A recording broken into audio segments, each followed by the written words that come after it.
Karena itu, pemerintahan Pak Prabowo Gibran sebagai kelanjutan daripada pemerintahan Jokowi Maruf Amin. Jadi kita harus lebih paten lagi. Soalnya Raja Jawa ini kalau kita main-main celaka kita. Saya mau kasih tahu aja, jangan coba-coba main-main di barang ini. Ini, waduh, ngeri-ngeri sedap barang ini, saya kasih tahu. Udah, waduh ini. Dan sudah banyak kok, sudah lihat kan barang ini kan?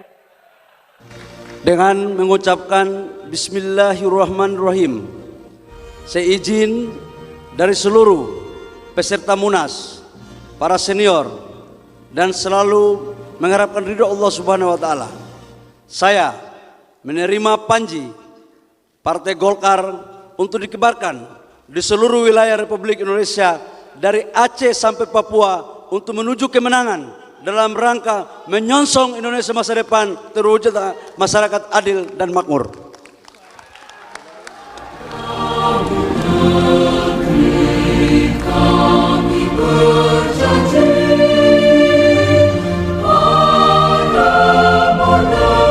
Kita telah menerima hasil verifikasi daripada komite pemilihan dan hanya satu calon seperti yang kita ketahui.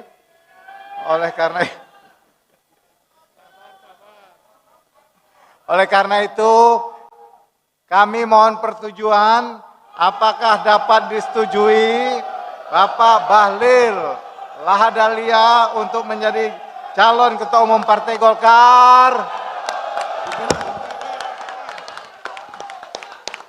Tepuk tangan dulu. Belum, ini baru calon. Halo pimpinan. Ya. Sekali lagi, saya tanya setuju? Setuju? Interupsi pimpinan. Bentar. Pimpinan, jangan cepat-cepat dulu. Sebentar, rapat ini masih dilanjut biar cepat barang ini selesai. Kalau begini tidak selesai. Teman-teman wartawan, tolong Bentar, ini pimpinan, sebentar. sebentar ini masih jalan ya. Sudah. Kami bacakan rantus. Ya, Sabar pimpinan. Minta maaf. Pak Amin, ini Sebentar selesai pimpinan. nanti. Kita semua menghargai proses. Adek, Walaupun kita sama-sama tahu ini. selesai. Sebentar pimpinan. Adek, Sebentar. kita mau selesai, Adek. Duduk dulu. Terima kasih, Adek. Mwah, terima kasih. Memang Adek paling ganteng ini. Silakan bacakan rantus. Bapak Ibu sekalian, izinkan saya membacakan rantus tentang pengesahan calon tunggal.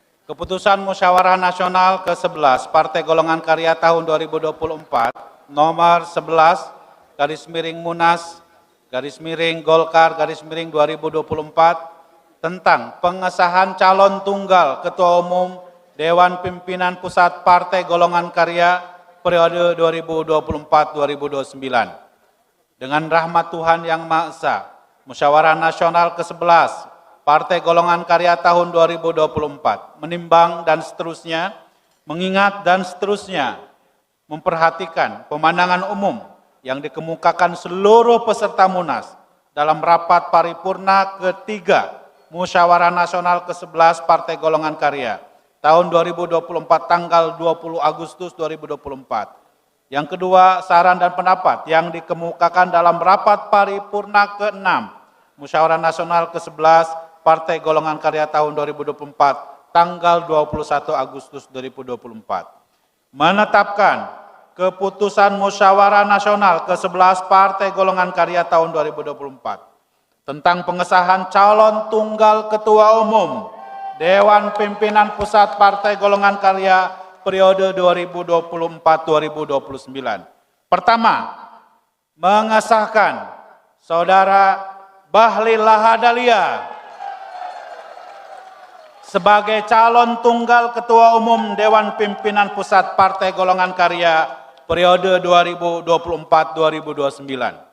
Kedua, keputusan ini berlaku sejak di tanggal ditetapkan di Jakarta pada tanggal 21 Agustus 2024. Pimpinan Musyawarah Nasional ke-11 Partai Golongan Karya tahun 2024, Ketua Dr. Insinyur Haji Adis Kadir M. Hum ditandatangani. Sekretaris Dr. Tubagus Aceh Hasan Sazili, MSI ditandatangani. Anggota Dr. Haji Musa Rajeksa, Esos M.Hum ditandatangani. Anggota Immanuel Melkiades Lakalena ditandatangani. Anggota Ilham Permana ditandatangani. Setuju, setuju. Setuju? Setuju. Baik, Bapak Ibu sekalian, kita sudah mempunyai calon tunggal. Toki Bapak sudah, Bahlil Toki calon tunggal, Lahadalia. Toki. Ketua Kami umum terpilih, persilahkan pimpinan. calon ketua umum menyampaikan visi dan misi sebagai calon ketua umum Partai Golkar Toki dulu, baru periode pidato 2024-2029. Kami persilahkan, Pak.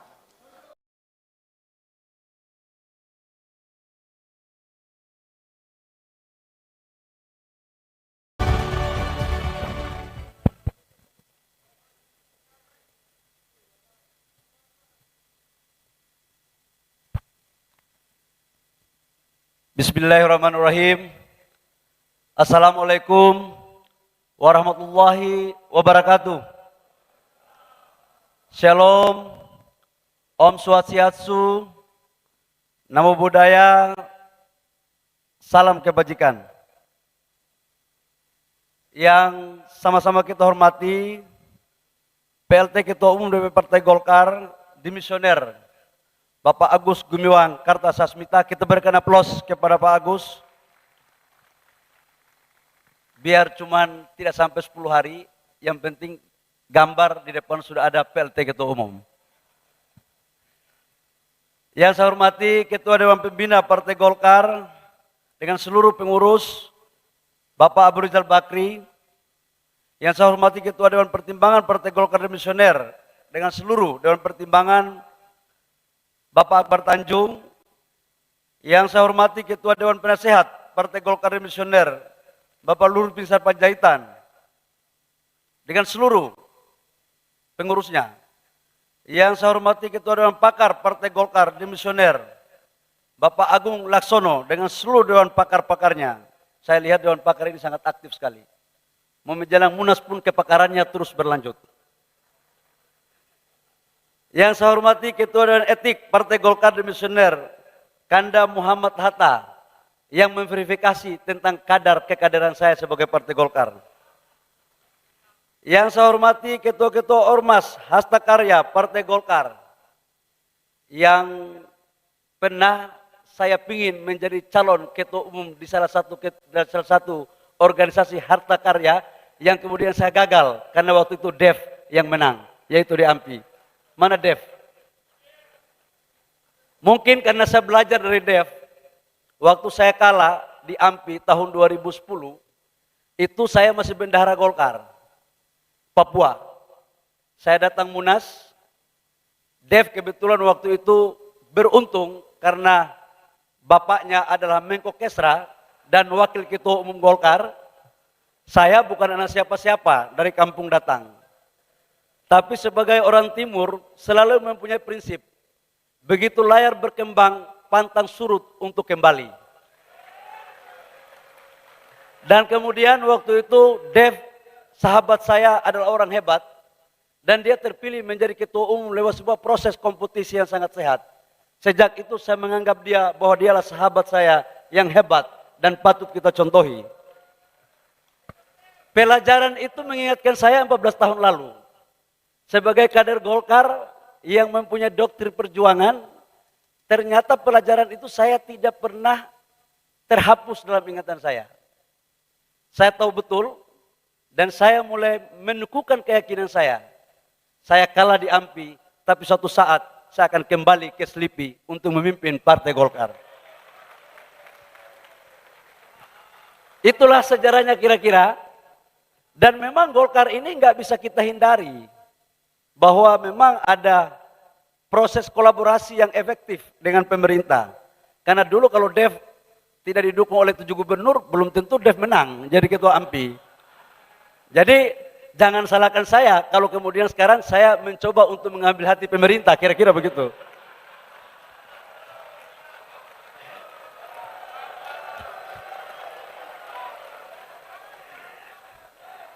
Yang saya hormati Ketua DPD Golkar Provinsi seluruh Indonesia yang saya cintai. Yang saya hormati Ketua-Ketua Golkar Kabupaten, DPD 2 Kota yang saya hormati, serta seluruh peninjau undangan Munas ke-11 Partai Golkar, serta hadirin yang berbahagia. Izinkan saya sebelum masuk ke visi misi, saya mau cerita sedikit dulu tentang sejarah saya untuk berinteraksi di Golkar. Saya waktu berproses Golkar itu di Papua. Untuk masuk menjadi pengurus DPP Golkar, sulitnya minta ampun. 2010 sebenarnya niat saya mau jadi AMPI itu untuk bisa masuk di Selipi. Karena apa artinya kita sebagai orang daerah kalau nggak punya jaringan. Ternyata kalah saya di AMPI. Untuk membuat haluan saya agar tidak terus terhalang, saya fight di HIPMI. Setelah saya fight di HIPMI, kemudian saya berproses masuk di pemerintah. Saya bilang, 14 tahun sudah barang ini momen yang paling tepat untuk kita ikut kompetisi di Partai Golkar. Jadi saya mau jelaskan satu hal, saya bingung ya. Kalau kita melihat perjalanan Partai Golkar pasca reformasi, senior-senior mohon maaf tolong luruskan kalau saya salah. 2004 Partai Golkar menjadi partai pemenang pasca reformasi. Bang Akbar Tanjung adalah tokoh fenomenal yang mampu membalikkan kondisi partai politik yang terpuruk pasca reformasi menjadi partai pemenang. Apa yang terjadi? Pada saat Munas di Bali, fight dengan Yusuf Kala yang juga senior saya. Pertarungan terjadi, Pak JK menang. Pak JK menang pun karena memang ada kedekatan dengan pemerintah. Beliau adalah wakil presiden. SBY adalah presidennya. Begitu terjadi selesai, muncul Pak Abu Rizal Bakri. Fight dengan Pak Surya Paloh. Pak Surya Paloh pasti waktu itu mendapat dukungan Pak JK. Tapi Pak JK udah selesai jadi wapres. Pak Ical didukung oleh Pak SBY. Dan kemudian Pak Ical juga menang. Setelah Pak Ical selesai, muncul Pak Setia Novanto lewat Munaslup. Pak, waktu itu posisi Pak Novanto sebagai ketua DPR, dekat sama Pak Jokowi. Alhamdulillah juga menang. Begitu selesai, kemudian zamannya Pak Erlangga. Pak Erlangga juga menang, karena memang waktu itu dekat sama Presiden, sebagai Menteri Perindustrian. Nah kemudian saya muncul untuk menjadi salah satu kompetitor. Mazhab saya sebenarnya mazhab kompetisi. Karena memang sejak saya lahir, kalau tidak berjuang untuk mendapatkan sesuatu rezeki, nggak bisa makan saya. Karena pernah busung lapar waktu saya kuliah. Jadi memang mazhab saya mazhab kompetisi. Nah ketiga, proses Munas Golkar kali ini, saya dianggap pun mendapat dukungan dari pemerintah. Dan dianggap itu salah. Pertanyaan berikut adalah, kenapa calon-calon terdahulu tidak dinyatakan salah, kok saya dinyatakan salah? Apa yang membuat seperti itu? Apakah karena memang saya adalah kader dari Ufuk Timur yang bukan anak siapa-siapa di Jakarta ini? Apakah memang pengurus DPD 1 Golkar se-Indonesia nggak boleh mencalonkan diri sebagai calon ketua umum DPP Golkar? Saya pikir lewat sebuah pemikiran-pemikiran besar Golkar dilahirkan sebagai instrumen politik pemerintah dalam pembangunan bangsa. Maka saya pikir Golkar harus kembali kepada kita perjuangannya sebagai doktrin karya kekaryaan dan suara rakyat adalah suara Golkar. Dalam perspektif itulah kemudian izinkan saya untuk menyampaikan beberapa gagasan besar terkait dengan Golkar ke depan. Ngeri kali, baru calon ketua umum Pak Yahya Zaini sudah kasih banyak sekali pidatonya. Ampun saya Pak Yahya. Bapak Ibu semua, saya berkeyakinan untuk Partai Golkar ke depan, untuk bisa melakukan transformasi, harus tetap berpijak pada cita-cita dalam platform perjuangan. Memperkokoh semangat karya kekaryaan, tidak pernah berhenti untuk senantiasa melaksanakan pembaharuan dan pembangunan. Untuk itu, Dalam kepemimpinan Partai Golkar 5 tahun ke depan akan dipandu oleh visi sebagai berikut. Transformasi Partai Golkar menjadi partai modern yang solid dan mengakar untuk menuju kemenangan. Dalam konteks itulah kemudian saya membagi menjadi dua untuk kita bisa menang. Ada internal dan ada eksternal. Saya dulu waktu menjadi kader Golkar masih mengikuti apa yang disebut dengan karakter des. Saya tidak tahu sekarang masih ada atau tidak itu karakter des. Nah, di dalam karakter des itu kita diajari tentang tata kelola organisasi dan konsolidasi organisasi. Ada mekanisme-mekanisme pengambilan keputusan. Dan karena itu, teman-teman semua, dalam konsolidasi organisasi ke depan, tidak hanya kita lakukan di lewat DPP, tapi juga konsolidasi pada tingkat kecamatan, desa, kabupaten, dan provinsi.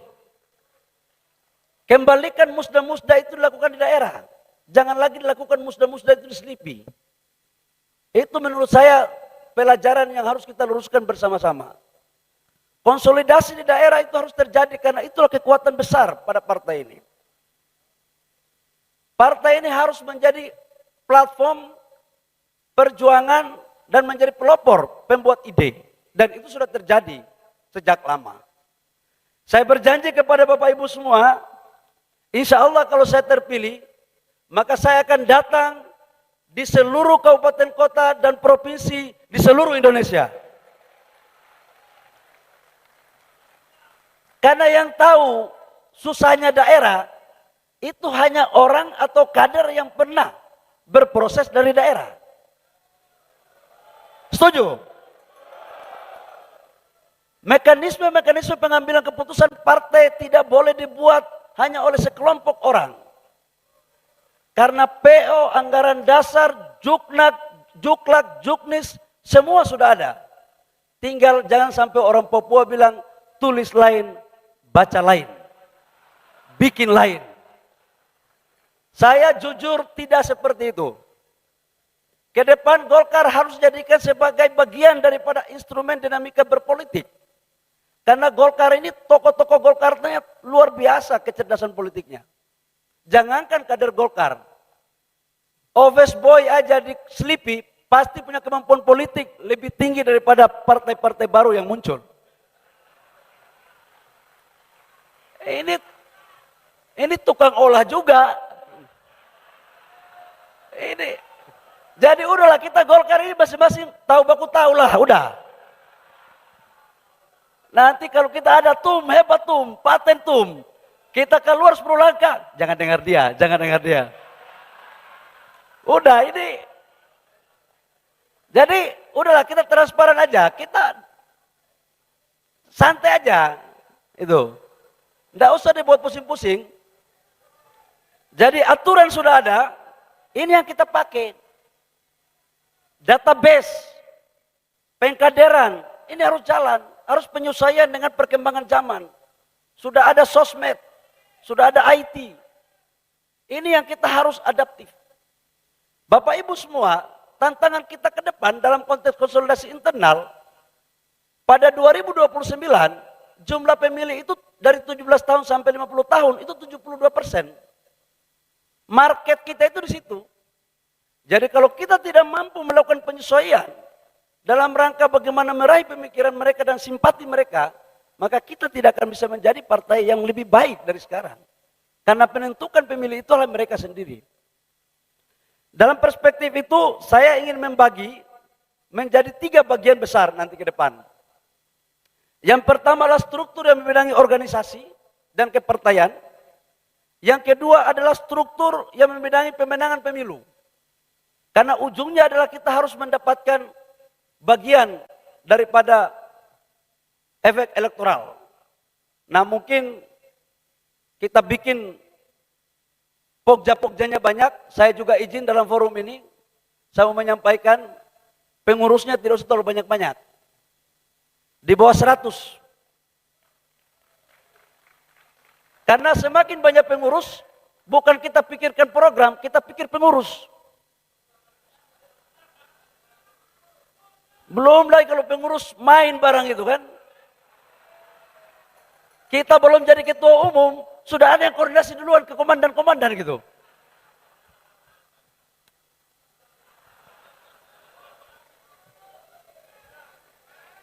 Golkar, Golkar.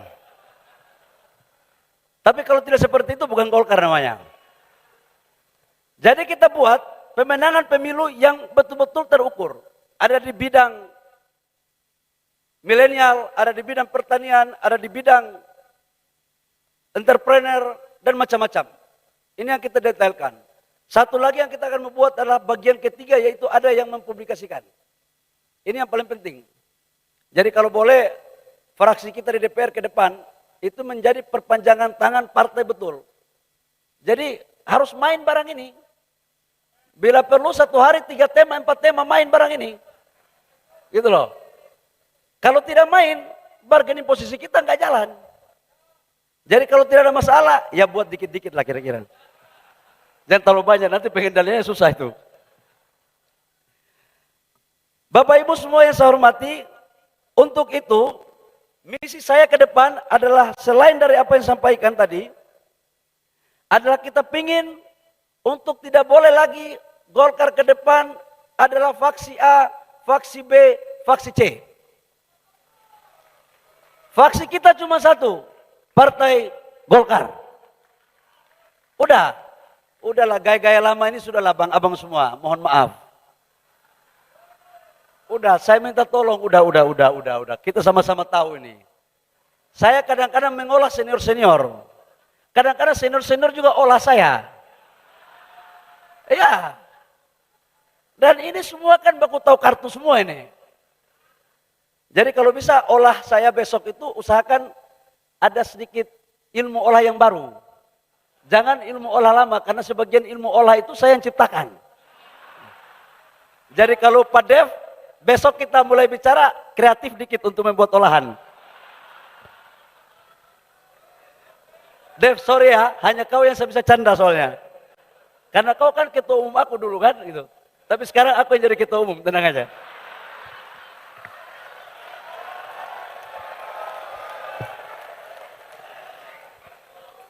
Maman mana Maman? Tenang Man, kita bersahabat semua. Database itu penting. Yang kedua database yang tadi disampaikan, ini harus betul-betul kita lakukan sebagai organisasi modern. Kita nggak bisa lagi omon-omon. Kita ini kan jago spekulasi semua. Begitu tanya data, buat angka lamaran semua. Jadi semua mimpi semua. Dan untuk mengolah data, Golkar nggak perlu diajarin. Barang tidak ada pun dibuat ada. Judul buku nggak ada dibuat, sudah saya baca bukunya. Itu. Jadi ya udahlah, kita kalau boleh yang lurus-lurus aja lah. Yang ketiga adalah memperkuat posisi Partai Golkar sebagai organisasi yang mengandalkan sistem kaderisasi. Ada hasta karya, ada organisasi sayap, ada organisasi-organisasi lain di luar dari kepengurusan. Ini yang kita harus rebut. Dulu siapa yang jadi ketua KNPI harus orang Golkar. Siapa yang jadi ketua HIPMI harus orang Golkar. Organisasi apa saja pemuda harus Golkar. Ke depan kita akan lakukan seperti itu lagi untuk membangunkan kader.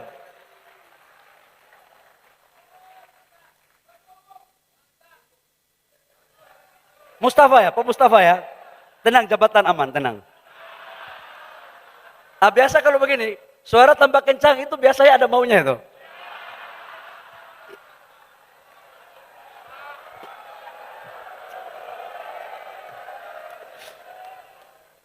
Bapak Ibu semua, yang berikut adalah saya harus menegaskan dalam forum yang sangat terhormat ini.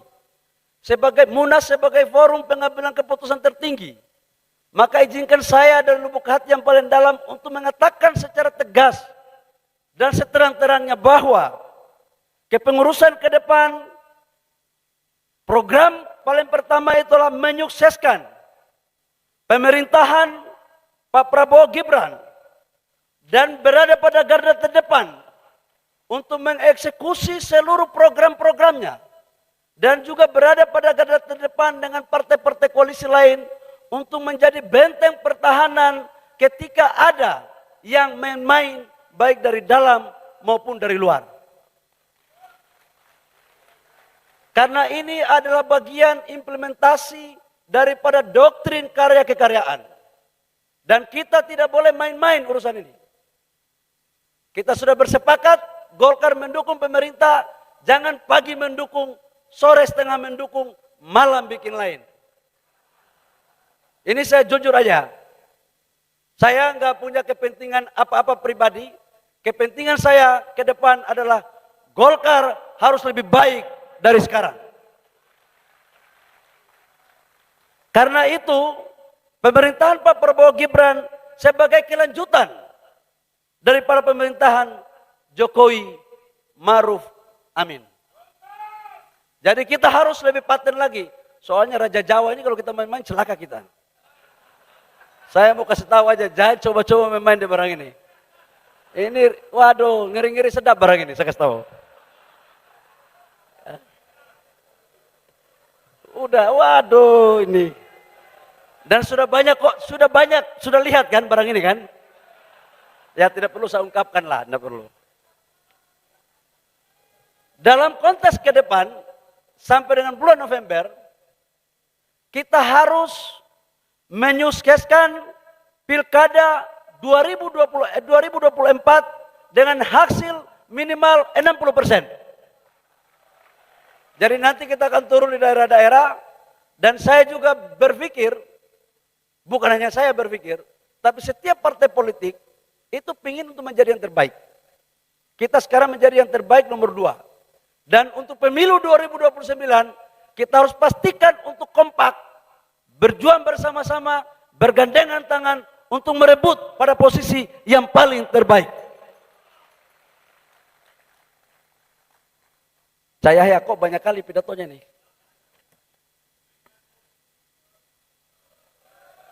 Cukup ya? Bos, dikasih berapa menit ini? Pokoknya sampai Ini Pak Melkila Kalena ini sahabat saya. Jadi Pak Adis, soalnya calon ketua umum yang menjadi ketua umum, jadi pasti takut juga untuk di stop kira-kira. nggak berani stop kita. Bapak Ibu semua yang saya hormati, terakhir saya ingin mengatakan, nanti yang tenis-tenis yang bahasa indah-indahnya nanti kita dirapat saja. Saya mau sampaikan satu hal aja. Kita ini harus kompak. Kalau nggak kompak, itu bibit dari luar gampang masuk. Saya punya pengalaman selama 5 tahun, sering masuk kepada organisasi yang tidak kompak. Jadi saya tahu betul cara bagaimana membuat partai itu baik, atau membuat tidak baik. Nah, dalam konteks itu, saya hanyalah anak yang baru masuk di DPP, yang insya Allah atas dukungan Bapak Ibu semua, insya Allah kalau saya terpilih, karena belum bisa saya bilang saya terpilih, bisa-bisa kalau pimpinan sidang bawa palu pimpinan sidang terus tidak datang, nggak jadi saya ketua umum. Ini kan, saya hanya ingin aja, ada apa-apa kita ngobrolin. Kita elegan aja. Nggak usah pakai gaya-gaya, tum, mantap, siap. Ada waktu tum, udahlah gaya-gaya itu sudah lewat itu. Saya sudah melewati masa itu di HIPMI. Diumbar-umbar, disanjung-sanjung, udah lewat itu barang. Nggak mempan lagi untuk saya. Jadi, saya mohon dukungan dari para senior, tokoh-tokoh Golkar semuanya, sebagai kader yang mau berproses bersama-sama di partai ini, saya mohon dukungan dan nasihatnya. Ini para senior khususnya. Memang saya dari kampung Pak, kadang-kadang tata kromonya agak berkurang dengan orang kota. Tapi nggak perlu meragukan kesetiaan dan komitmen saya kepada partai ini. Nggak perlu. Hanya itu saja. Karena malam lagi pidato lagi, kita simpan suara juga. Oh, ada pantun, ada pantun. Golkar katanya ada pantun. Ngeri barang ini.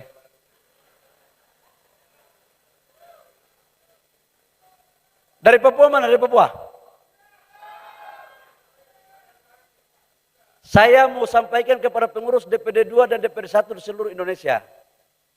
Hari ini saya berada di panggung ini lewat sebuah proses perjuangan.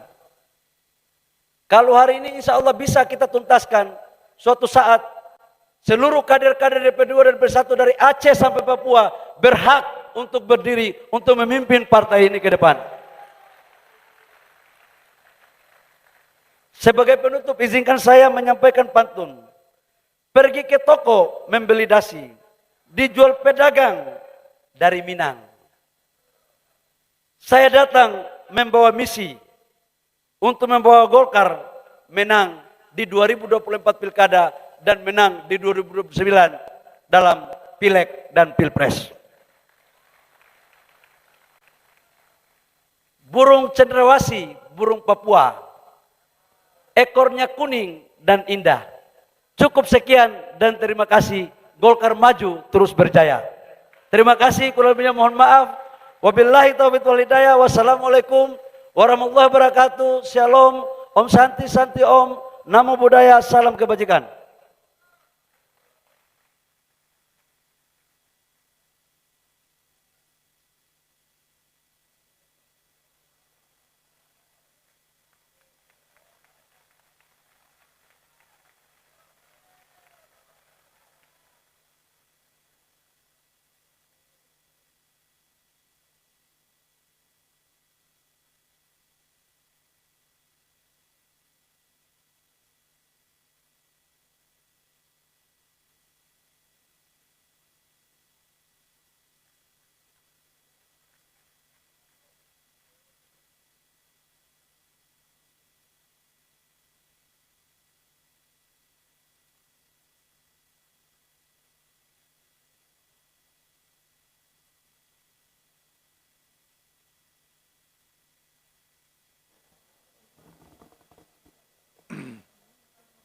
Mohon tetap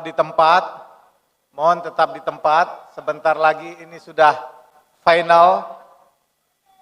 Bapak Ibu sekalian, kita telah bersama-sama mendengarkan visi dan misi daripada calon ketua umum. Ini tanda-tandanya Partai Golkar jadi Partai Golkar yang riang gembira 5 tahun ke depan. Jadi kita tidak terdiam-diam. Tadi saya lihat selama pidato hampir sepanjang beliau memberikan sambutan, semua tertawa riang gembira. Luar biasa. Berarti Partai Golkar 5 tahun ke depan akan menjadi partai yang riang gembira. Amin. Saya menanyakan, apakah seluruh hadirin yang hadir para peserta Munas 11 setuju untuk kita tetapkan Bapak Bahlil Lahadalia menjadi Ketua Umum DPP Partai Golkar periode 2024-2029. Setuju? Setuju? Setuju.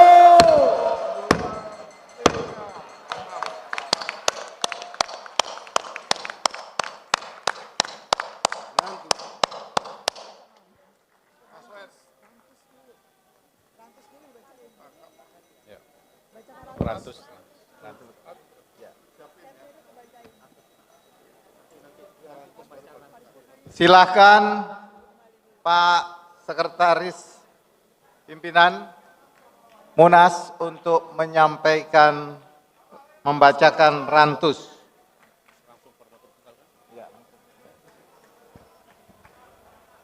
Bapak Ibu sekalian, teman-teman media, saya ingin membacakan rantus. Minggir di depan dulu.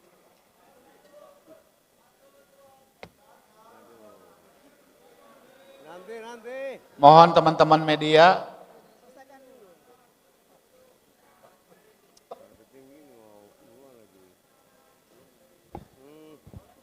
Ya. Ya. Oke, teman-teman sekalian. Masih belum selesai, setelah Masih ini belum ada selesai. sesi foto lagi. Kami ingin membacakan rantus-rantus dulu. Mohon sabar sedikit biar acara segera selesai. Terima kasih. Silakan Pak Aceh. Keputusan Musyawarah Nasional ke-11 Partai Golongan Karya tahun 2024 nomor 12 garis miring Munas Romawi 11 garis miring Golkar garis miring 2024 tentang pengesahan Ketua Umum Dewan Pimpinan Pusat Partai Golongan Karya periode 2024-2029. Dengan rahmat Tuhan Yang Maha Esa, Musyawarah Nasional ke-11 Partai Golongan Karya tahun 2024 menimbang dan seterusnya, mengingat dan seterusnya, memperhatikan surat pencalonan dan pernyataan kesediaan serta penyampaian visi misi Saudara Bahlil Lahadalia sebagai Ketua Umum DPP Partai Golkar periode 2024-2029 dari 38 DPD Partai Golongan Karya Provinsi dan 514 DPD Partai Golongan Karya Kabupaten Kota se-Indonesia serta dukungan yang diberikan oleh ormas pendiri, ormas yang mendirikan, dan organisasi sayap, serta pandangan-pandangan dari para dewan. Yang kedua, pemandangan umum yang dikemukakan seluruh peserta Munas dalam rapat paripurna 3 Musyawarah Nasional ke-11 Partai Golongan Karya tahun 2024 tanggal 20 Agustus 2024. Yang ketiga, saran dan pendapat yang dikemukakan dalam rapat paripurna ke-6 Musyawarah Nasional ke-11 Partai Golongan Karya tahun 2024 tanggal 21 Agustus tahun 2024. Memutuskan dan menetapkan keputusan Musyawarah Nasional ke-11 Partai Golongan Karya tahun 2024 tentang pengesahan Ketua Umum sekaligus formatur tunggal Dewan Pimpinan Pusat Partai Golongan Karya periode 2024-2029. Pertama, mengangkat dan mengesahkan Saudara Bahlil Lahadalia sebagai Ketua Umum Dewan Pimpinan Pusat Partai Golongan Karya periode 2024-2029 sekaligus memberikan mandat kepada yang bersangkutan untuk menjadi formatur tunggal. Kedua, Ketua Umum Dewan Pimpinan Pusat Partai Golongan Karya periode 2024 dan 2029 sebagaimana dimaksud pada diktum pertama dinyatakan sebagai formatur tunggal Musyawarah Nasional ke-11 Partai Golongan Karya tahun 2024 dengan mandat penuh menyusun komposisi dan personalia Dewan Pimpinan Pusat Partai Golongan Karya periode 2024 sampai 2029. Ketiga, keputusan ini mulai berlaku sejak tanggal ditetapkan. Ditetapkan di Jakarta pada tanggal 21 Agustus tahun 2024, pimpinan Musyawarah Nasional ke-11 Partai Golongan Karya tahun 2024. Ketua Dr. Insinyur Haji Adis Kadir SHM Hum, perlu disebut Pak Adis, perlu ditandatangani. Sekretaris Dr. Tubagus Aceh Hasan Sazili, MSI, ditandatangani.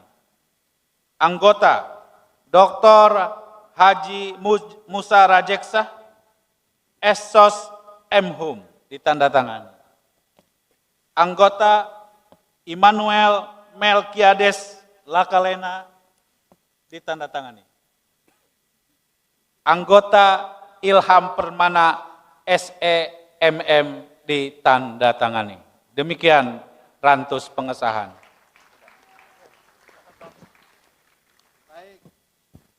Baik, terima kasih Pak Aceh Hasan, Pak Kiai. Apakah hasil Munas 11 DPP Partai Golkar dapat disetujui? Setuju. Baik, mohon persiapan untuk penyerahan hasil Munas dan panji-panji kepada Ketua Umum terpilih DPP Partai Golkar periode 2024 sampai 2029.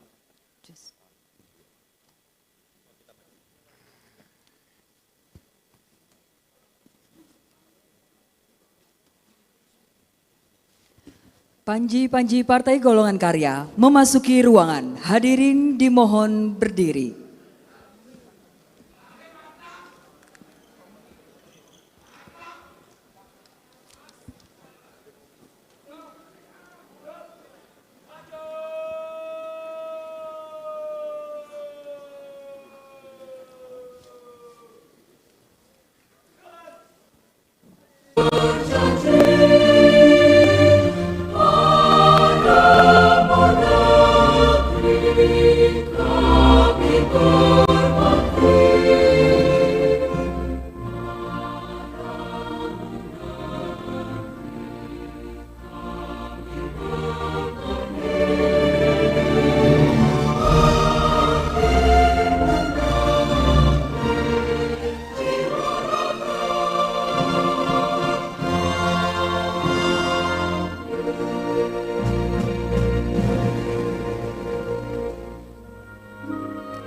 Penyerahan panji-panji Partai Golkar dari pimpinan Munas 11 Partai Golkar tahun 2024 kepada Ketua Umum terpilih Bapak Bahlil Lahadalia periode 2024-2029.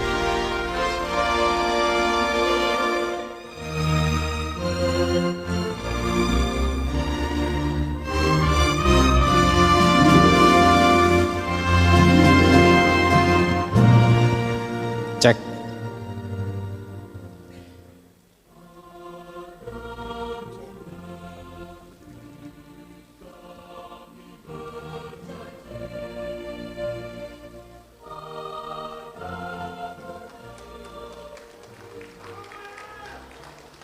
Bismillahirrahmanirrahim. Atas nama pimpinan Munas, kami serahkan panji-panji kebesaran Partai Golkar untuk dikibarkan ke seluruh penjuru Nusantara demi kejayaan Partai Golkar dan kesejahteraan masyarakat Indonesia. Dengan mengucapkan Bismillahirrahmanirrahim, saya izin dari seluruh peserta Munas, para senior, dan selalu mengharapkan ridho Allah Subhanahu wa Ta'ala. Saya menerima panji Partai Golkar untuk dikibarkan di seluruh wilayah Republik Indonesia dari Aceh sampai Papua untuk menuju kemenangan dalam rangka menyongsong Indonesia masa depan terwujud masyarakat adil dan makmur.